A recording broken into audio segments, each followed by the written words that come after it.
So Maduro won his elections, right? The Venezuelan elections. They had their elections. They know who their president is. There's no, allegations. The president doesn't say that their own election is fraudulent. And so here is Richard Medhurst talking about how Maduro won the recent Venezuelan election. This is very interesting.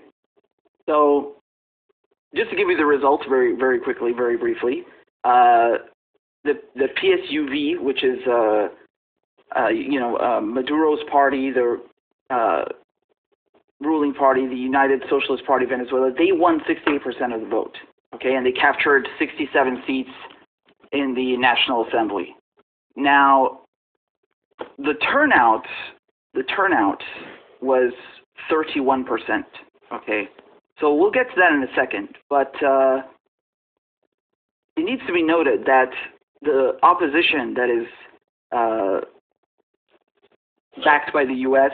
and about 50, 60 other countries who've recognized this puppet Guaido as the interim president. They didn't waste any time calling this election illegitimate, right? So the EU, for example, immediately said that they reject the results of this election. Mike Pompeo, the whole McDonald's monster, he chimed in, of course, saying, Venezuela's electoral fraud has already been committed. The results announced by the illegitimate Maduro regime will not reflect the will of the Venezuelan people. What's happening today is a fraud and a sham, not an election. Which is hilarious coming from the United States. I mean,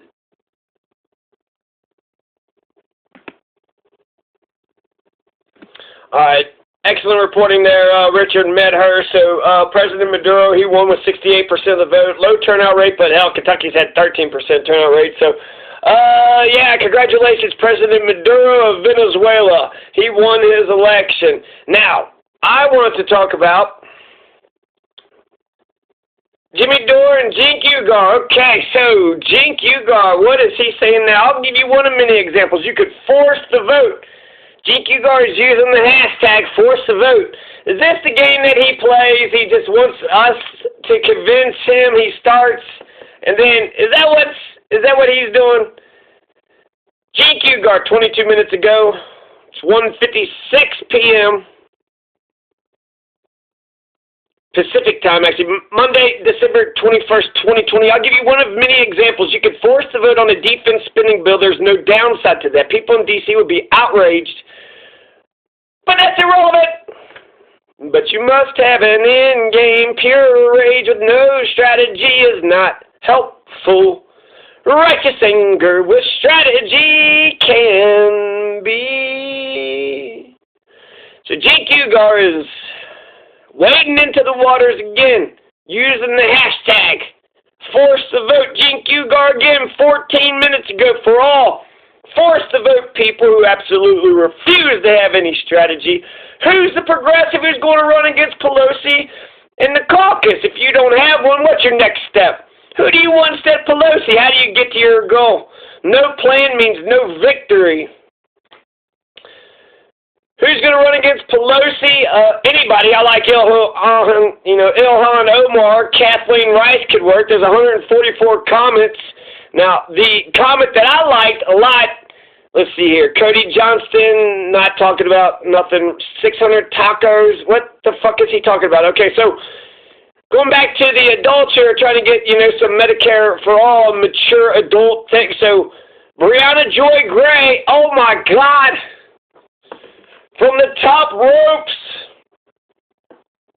even if Nancy Pelosi were replaced by someone more conservative, the name going around is Hakeem Jeffries.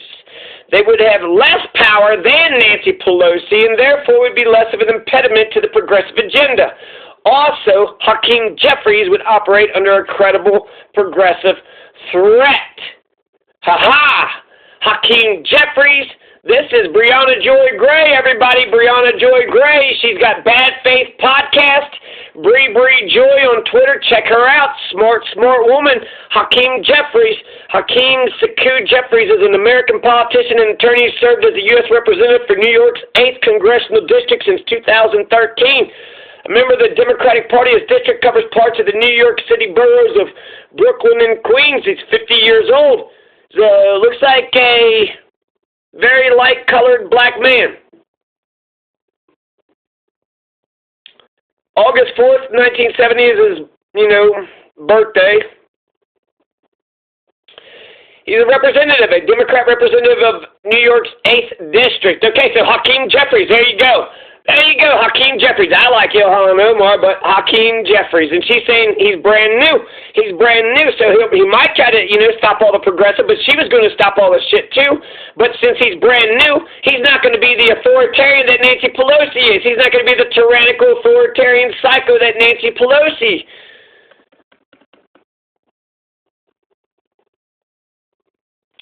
So, Briahna Joy Gray is, fantastic. Now, is anybody else talking about forced to vote? Anything else interesting?